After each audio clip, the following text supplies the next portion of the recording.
आज हम जिस विषय पे बात करने वाले हैं, हम पवित्र आत्मा के बारे में बात करेंगे और पवित्र आत्मा, विश्वासी के जीवन में पवित्र आत्मा का कार्य। तो हम जानते हैं सृष्टि की जब उत्पत्ति हुई उस समय भी पवित्र आत्मा का उस कार्य में हाथ था, राइट। सृष्टि की उत्पत्ति करने के लिए, सृष्टि की रचना करने में पवित्र आत्मा का हाथ है। पवित्र आत्मा वहां पर था और पवित्र आत्मा वहां पर कार्य करता है। और फिर हम जानते हैं पवित्र आत्मा कौन है, त्रिएकत्व का तीसरा व्यक्ति है ना, पवित्र आत्मा। तो पिता परमेश्वर, पिता पुत्र परमेश्वर और पवित्र आत्मा परमेश्वर, त्रिएक परमेश्वर, जिसके बारे में उसका तीसरा व्यक्ति जो है वो पवित्र आत्मा है। और पवित्र आत्मा के बहुत सारे भूमिकाएं हैं, तो उनमें से कुछ भूमिकाएं मैं आपके सामने रखूंगा आज की। पवित्र आत्मा विश्वासियों के जीवन में क्या क्या कार्य करता है। हम जानते हैं कि पवित्र आत्मा का कार्य यीशु मसीह के जन्म में भी था, राइट। क्योंकि जब स्वर्गदूत ये मरियम के पास आया तो उसने क्या कहा कि पवित्र आत्मा की ओर से तू गर्भवती होगी, राइट। पवित्र आत्मा तुझ पर छाया करेगी और तू एक पुत्र जनेगी, राइट। तेरे गर्भ में जो होगा वो पवित्र होगा, राइट, पवित्र जन। तो राइट, हम जानते हैं कि यीशु मसीह मरियम की कोख में था और उसे ढकने वाला जो था वो पवित्र आत्मा था। पवित्र आत्मा की सामर्थ्य से वो ढके हुए थे और एक भ्रूण के रूप में, एक बच्चे के रूप में यीशु मसीह उस कोख के अंदर थे और पवित्र आत्मा ने वहां पर वो कार्य किया। बट आज भी पवित्र आत्मा विश्वासियों के जीवन में बहुत सारे कार्य करते हैं। तो हम जानते हैं कि जब यीशु मसीह इस धरती पे थे और उन्होंने शिष्यों के साथ उन्होंने 3.5 साल बिताए और अपनी सेविकाई उनके साथ की, अपना चमत्कार उनके सामने दिखाए, अपना बहुत अद्भुत उन्होंने संदेश प्रचार किए, वचन बांटे उनके साथ में। लेकिन अब हम जानते हैं कि यीशु मसीह के जाने का समय था और जब यीशु मसीह इस संसार को छोड़ करके स्वर्ग जाने वाले थे, उससे पहले, क्रूज पे चढ़ाए जाने से पहले, तो उन्होंने कुछ वचन अपने शिष्यों से कहे, कुछ वायदे किए, कुछ प्रतिज्ञाएं की, क्योंकि वो जानते थे कि ये शिष्य जो है वो अकेले निराश हो सकते हैं, अकेले ये थक सकते हैं और इसलिए इन्हें एक सहायक की जरूरत होगी।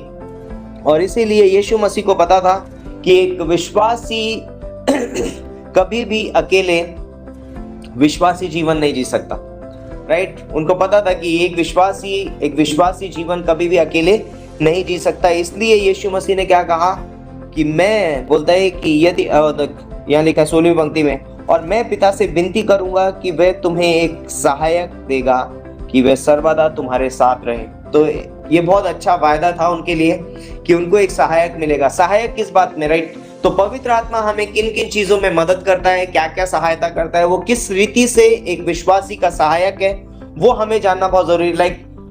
अगर हमको ये ना पता हो कि हमारे पास एक अच्छा सहायक है तो हम क्या करेंगे, राइट। अकेले ही मेहनत करेंगे, अकेले ही अपनी बुद्धिमत्ता लगाएंगे, अकेले ही काम करने की कोशिश करेंगे, बहुत कुछ करेंगे और पता चलेगा कि यहाँ तो इंजीनियर बैठा हुआ है, राइट, जो हमें जिसको सब कुछ पता है, जो कर सकता है।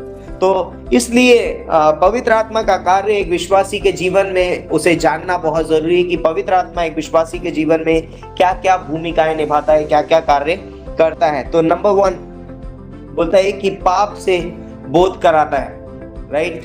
तो हम जानते हैं कि इस दुनिया में सभी मनुष्य पापी हैं, है ना। रोमियो का 3:23 में लिखा है कि सबने पाप किया और परमेश्वर की महिमा से रहित है। तो सब लोग पापी हैं इस दुनिया में और परमेश्वर का आत्मा उन्हें क्या करता है, पाप से बोध कराता है। पाप से बोध कराने का मतलब है 2 तरीके से बोध होता है।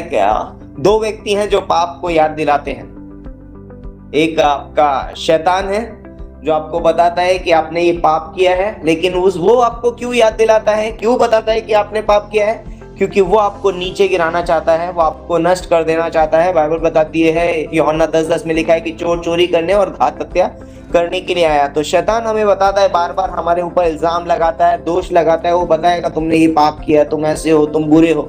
लेकिन पवित्र आत्मा भी ये काम करता है। पवित्र आत्मा हमें बोध कराता है, वो बताता है कि क्या सही है, क्या गलत है, हमने क्या पाप किया है। कई बार एक विश्वासी पाप में जी सकता है और शायद अनजाने में उससे पाप हो जाता है और उस पाप के अंदर वो जी सकता है और कभी परमेश्वर के साथ में वो अपने रिश्ते को, अपने संबंध को वो सही नहीं करता है है ना, फेलोशिप नहीं है जिसकी वजह से।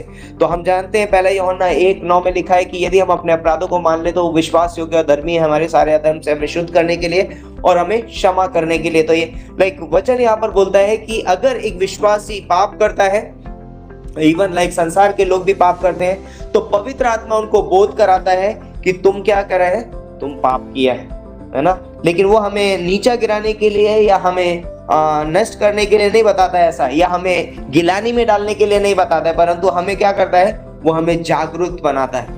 किसके प्रति? पवित्रता के प्रति जागरूक बनाता है ना, धार्मिकता के प्रति जागरूक बनाता है, बोलता है एक विश्वासी को। और बोलता है कि उद्धार पाने वाले विश्वासी के लिए बोलता है कि उद्धार से पहले और बाद में बोलता है कि वह पाप को प्रकट करता है और पश्चाताप की ओर लेकर के जाता है।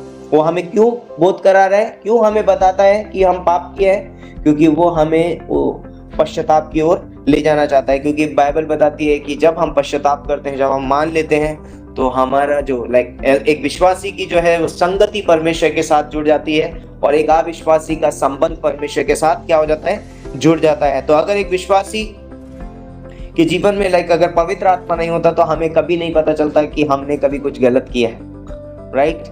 या हम कभी भी गिलानी में पड़ सकते थे, या हम अपने आप को मार सकते थे, कूट सकते थे, है ना। हमको नहीं पता कि क्या मार गए, उसका क्या करना चाहिए अब मुझे।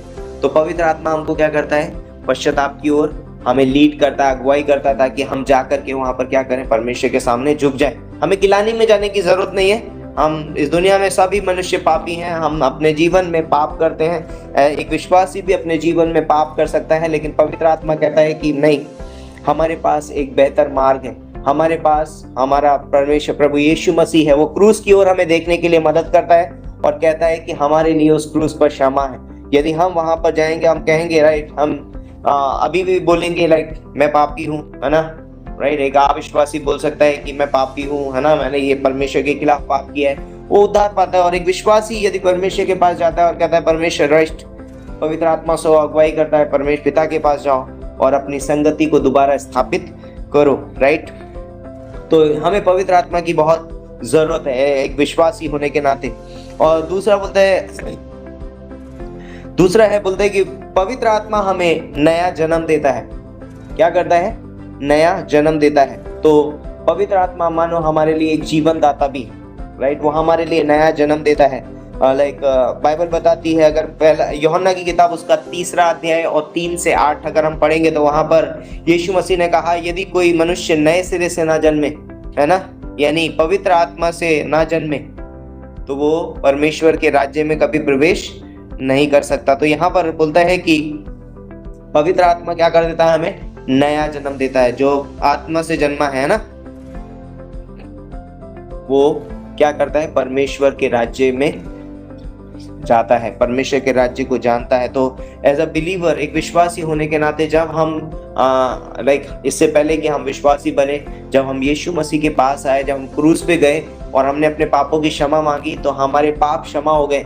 तो उसी क्षण परमेश्वर ने हमें क्या दिया, पवित्र आत्मा दिया, जिस पवित्र आत्मा ने हमें नया जन्म दिया, राइट। एक तो हम अपने माता पिता की कोख से जन्म लेते हैं, दूसरा जब हम यीशु मसीह पर विश्वास करते हैं तो हम आत्मिक रूप से जन्म लेते हैं, जिससे हम परमेश्वर के परिवार का हिस्सा बन जाते हैं, हम स्वर्ग का हिस्सा बन जाते हैं और हम परमेश्वर के राज्य को देखने पाते हैं, राइट। तो इसलिए बोलता है कि इसीलिए आप रोमियो का 8:10 से 11 भी पढ़ सकते हैं।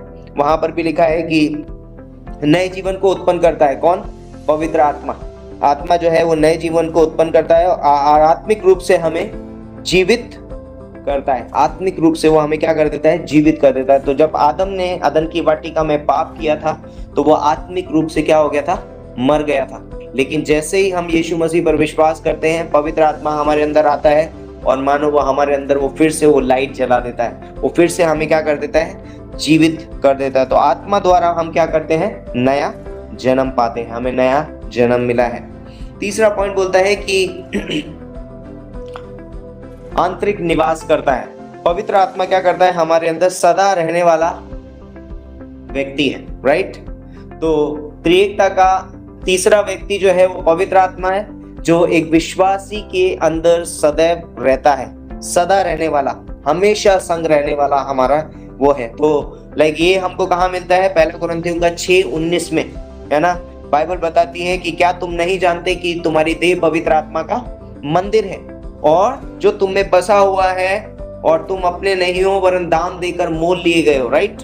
हम अपने नहीं है परंतु दाम देकर मोल लिए गए, राइट। जब कोई चीज आप खरीद लेते हो तो आप उसके मालिक बन जाते हो, राइट, और आप उसमें रहना शुरू कर देते हैं और क्योंकि वो आपका है। उसी तरीके से बाइबल बताती है कि जब हम यीशु मसीह पर विश्वास करते हैं तो पवित्र आत्मा हमें सिर्फ नया जन्म ही नहीं देता है परंतु हमारे अंदर आकर के निवास भी करता है और हम उसके हो जाते हैं। और ये उद्धार के वक्त होता है, तो उद्धार के समय पवित्र आत्मा विश्वासियों के अंदर क्या हो जाता है? आ जाता है। और ये हम निरंतर बोलते हैं कि निरंतर उपस्थिति के स्थायी संबंध का आश्वासन देती है कि परमेश्वर के साथ हमारा एक संबंध बन चुका है। तो ये एक बहुत ही अद्भुत बात है।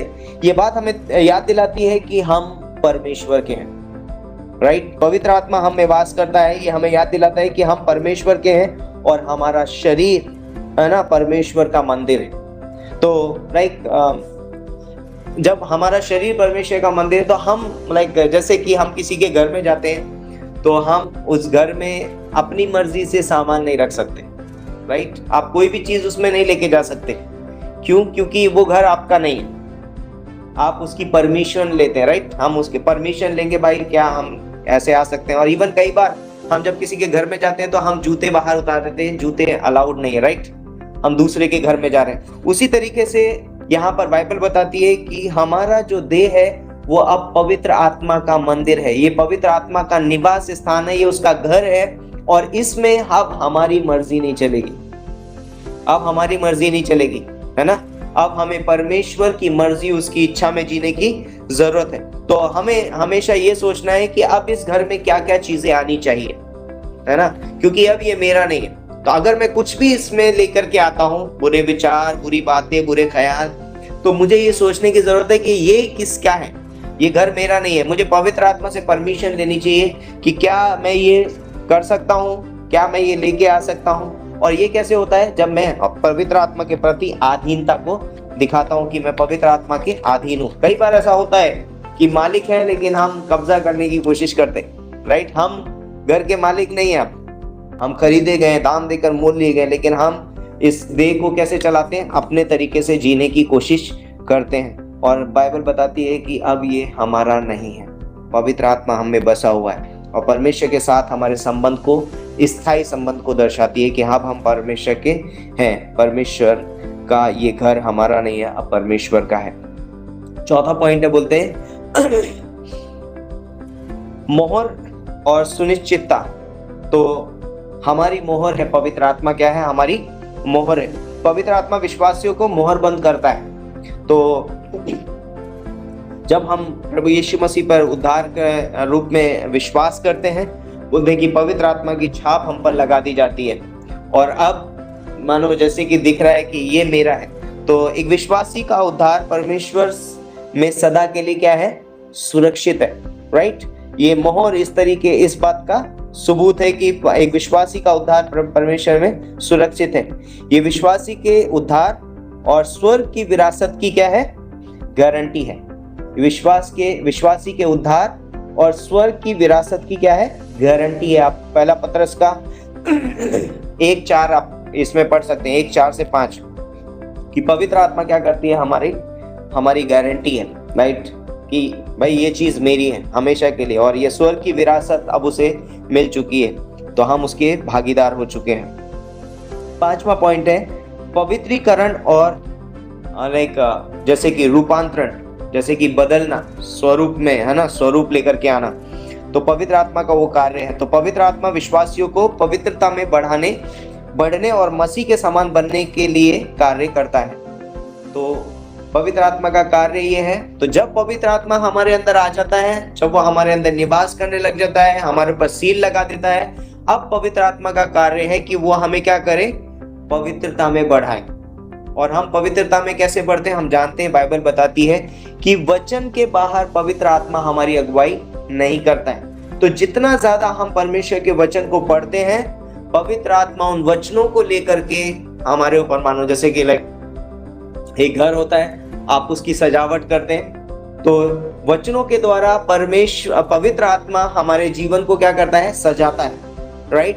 अलग अलग स्थान में, अलग अलग एरियाज में हमारे लिए क्या करते हैं, वर्सेस को लगा देता है, परमेश्वर के वचन को क्या कर देता है, लगा देता है। वो हमें क्या कर रहा है, सजा रहा है, और हमें कैसा बना रहा है, पुत्र के स्वरूप में बना रहा है, राइट। अब दूसरा कुरिन्थियों का अगर आप 3:18 पढ़ेंगे तो वहां पर लिखा है कि हम आत्मा के द्वारा अंश अंश करके क्या कर रहे हैं, पुत्र के स्वरूप में, है ना, बदलते जा रहे हैं। हम अंश अंश करके तेजस्वी स्वरूप में हम क्या हो रहे हैं, बदलते जा रहे हैं। तो आत्मा हमें क्या कर रहा है, बदल रहा है, हमें परिवर्तन कर रहा है, हमारा रूपांतरण कर रहा है, हमारा पवित्रीकरण कर रहा है। और गलातियों का 5:22 से 23 में बोलता है कि हमारे अंदर वो फल पैदा करता है, फल उत्पन्न करता है। वो चाहता है कि हमारे अंदर वो फल दिखाई दे जो पवित्र आत्मा के। तो जब हम पवित्र आत्मा की अगुवाई में जितना ज्यादा, अगर मुझे अपने अंदर पवित्र आत्मा के फल देखने हैं, यदि मुझे अपने जीवन में वो बदलाव देखना है, तो मुझे अपने जीवन को पवित्र आत्मा की अगुवाई में चलने की जरूरत है। सबसे पहली चीज, मुझे उसकी अगुवाई में चलने की जरूरत है, मुझे उसके अधीन रहने की जरूरत है, और पवित्र आत्मा मुझे बनाएगा। तो अधीनता और अगुवाई बहुत जरूरी है। तो यदि मैं अपने आप को पवित्र आत्मा के हाथों में नहीं देता हूं, तो शायद मैं अपने जीवन को अपने तरीके से, अपने मर्जी में चला रहा हूँगा, अपनी अगुवाई में चला रहा हूँगा। और जब मैं पवित्र आत्मा के हाथों में अपने जीवन को दे देता हूँ, तो पवित्र आत्मा मुझे कैसा बनाएगा, यीशु मसीह जैसा बनाएगा। वो मेरे अंदर वो फल लेकर के आएगा। वो कहेगा, ओके, मैं तुम्हारे अंदर वो फल रख रहा हूँ। क्या है, प्रेम, आनंद, शांति, धीरज, कृपा, भलाई, संयम, सहनशीलता, नम्रता, विश्वास, ये तुम्हारे अंदर क्या होंगे, दिखेंगे। मैं लगा रहा हूं, है ना। तो पवित्र आत्मा हमारे उसमें जीवन में वो फल ऐसे करके क्या करेगा, लगा देगा, बो देगा, और वो फल हमारे जीवन से दिखाई देंगे। हमें सिर्फ 2 चीजें करनी है, उसकी अधीनता में आना है और उसकी अगुवाई में चलना है। छठा पॉइंट बोलता है कि सेवा और गवाही के लिए सामर्थ देता है, राइट। अब जब पवित्र आत्मा मुझे बना देता है, जब मेरे स्वरूप को ठीक कर देता है, तो अब मेरा जीवन दूसरों के सामने एक गवाही बनना है, राइट, बनेगा। उसकी सेवा, उसके कार्य करने के लिए मुझे सक्षम बनाएगा। तो पवित्र आत्मा का कार्य है कि उसे सामर्थ देना और सेवा और गवाही के लिए क्या करना, सक्षम बनाना। तो यीशु मसीह जब इस धरती पे थे, उसको पता था यीशु मसीह को, जब मैं इस धरती से जाऊंगा तो चेले आज जो कार्य करते हैं, है ना, आज यीशु मसीह के साथ रह के उन्होंने बहुत सारे कार्य किए। उन्होंने दुष्ट आत्माओं को भी निकाला, उन्होंने परमेश्वर के बारे में वचन भी प्रचार किया, उसके राज्य का प्रचार भी किया। लेकिन अब बोलते हैं कि पवित्र आत्मा, यीशु मसीह उनके साथ नहीं रहेगा। इसलिए यीशु मसीह ने कहा कि मैं तुम्हें एक सहायक दूंगा। और इसीलिए प्रेरितों का 1:8 में लिखा है कि, है ना, जब पवित्र आत्मा तुम पर आएगा तब तुम सामर्थ पाओगे, और तब तुम मेरे क्या बनोगे, गवाह बनोगे। यरूशलेम, है ना, यरूशलेम, यहूदिया, सामरिया और पृथ्वी के छोर तक तुम मेरे गवाह ठहरोगे।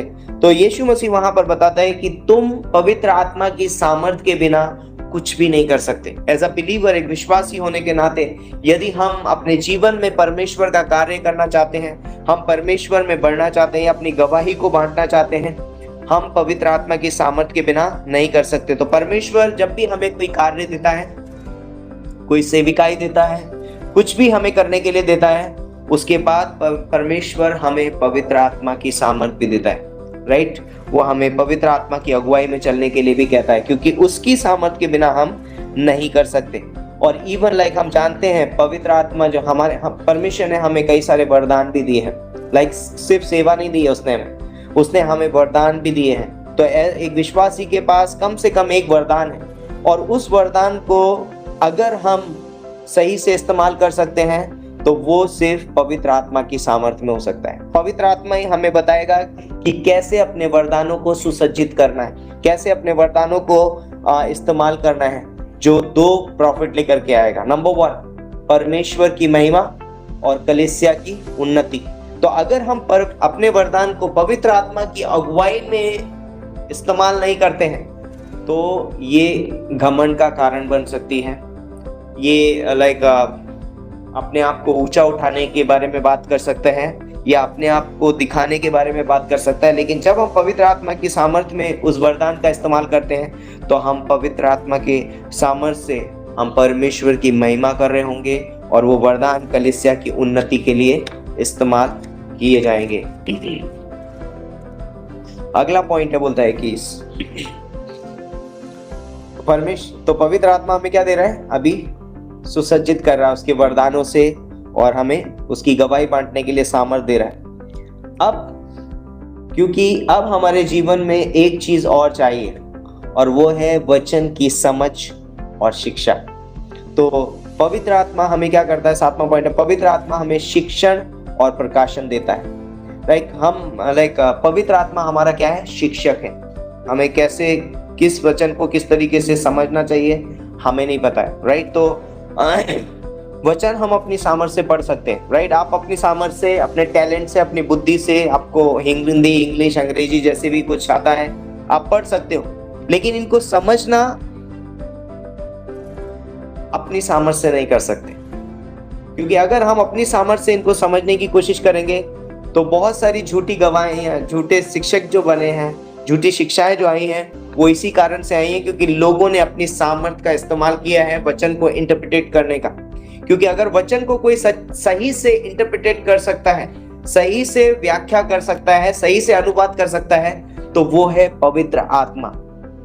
क्योंकि पवित्र आत्मा त्रिएक परमेश्वर का तीसरा व्यक्ति है और वो जानता है परमेश्वर के वचनों को और उसके अर्थ को और उसके प्रकाशन को, और इसीलिए पवित्र आत्मा की हमें शक्ति और सामर्थ्य की जरूरत है। इसीलिए हमें पवित्र आत्मा की जरूरत है कि वो हमें क्या करे? सिखाए। यूहन्ना के 14:26 में लिखा है कि जब सत्य का आत्मा तुम पर आएगा, है ना, यहाँ पर 26वीं पंक्ति बोलते हैं, परंतु सहायक अर्थात पवित्र आत्मा जिसे पिता मेरे नाम से भेजेगा वह तुम्हें सब बातें सिखाएगा और जो कुछ मैंने तुमसे कहा है वो सब तुम्हें स्मरण कराएगा। और 27वीं पंक्ति में लिखा है,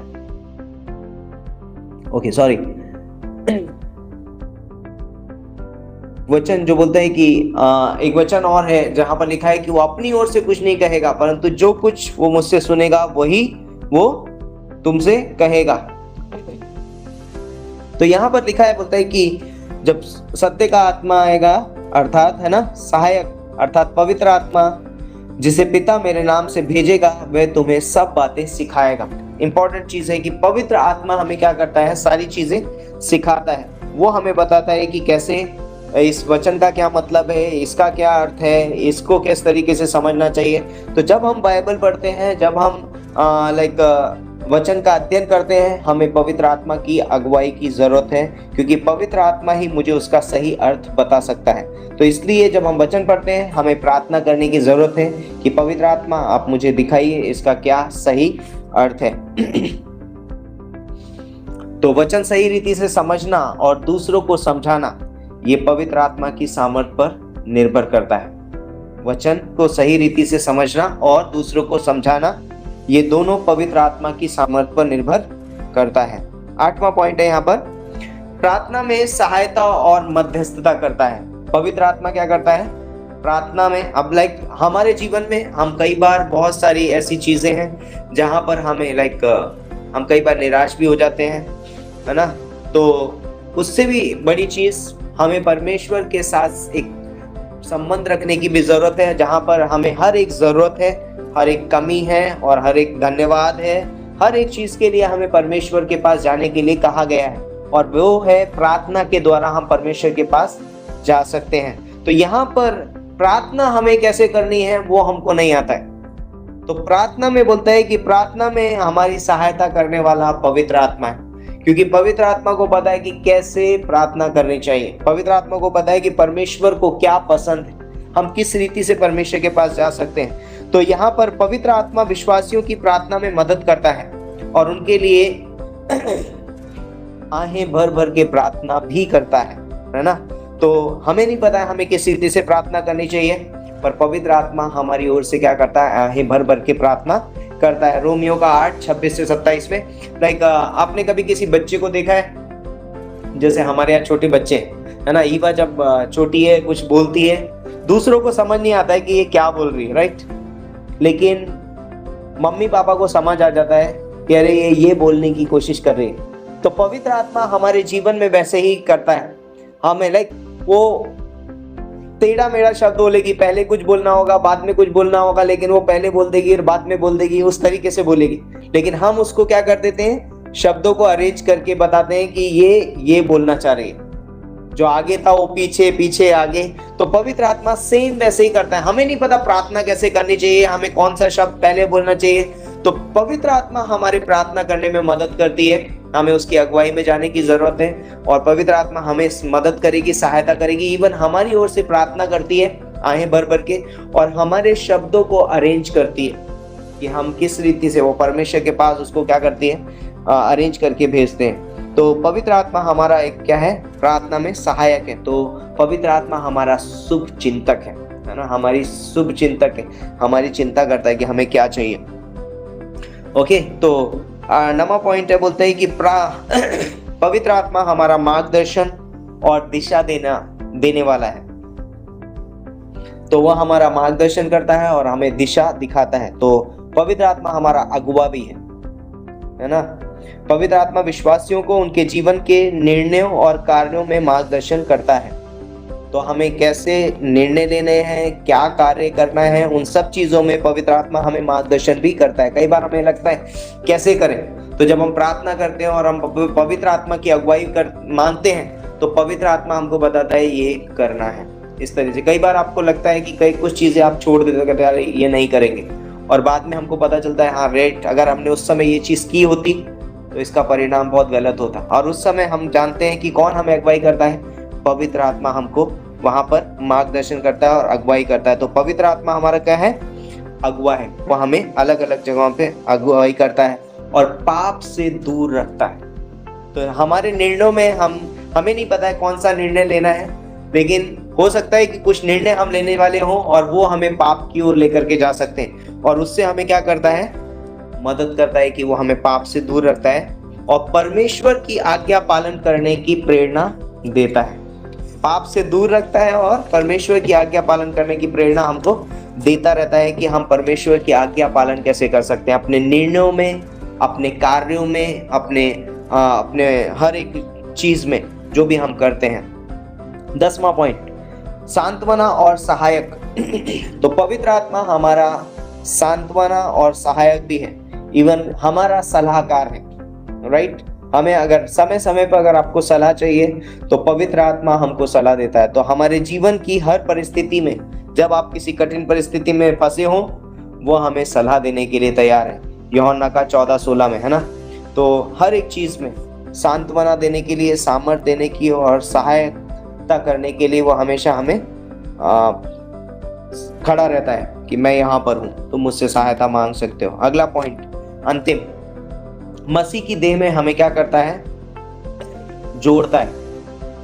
तो अब पवित्र आत्मा को पता है कि एक विश्वासी अकेले कुछ नहीं कर सकता, इसलिए पवित्र आत्मा हमको क्या करता है, परमेश्वर की देह में उठा करके क्या कर देता है, जोड़ देता है, कनेक्ट कर देता है, क्योंकि एक विश्वासी अकेले कुछ नहीं कर सकता। तो पवित्र आत्मा हमें मसीह की देह में बपतिस्मा देता है, क्योंकि वो जानता है कि हमें एक दूसरे की जरूरत है। हम अकेले कुछ नहीं कर सकते। हम सोचेंगे मैं अकेला बहुत हूँ, मैं काफी हूँ, मुझे सब कुछ आता है, नहीं हो सकता। हमें एक दूसरे की जरूरत है, और उसके लिए बोलता है कि पवित्र आत्मा हमें क्या करता है, उस देह के अंदर उठा करके रख देता है, ताकि हम यूनिटी में बने रहें, एकता में।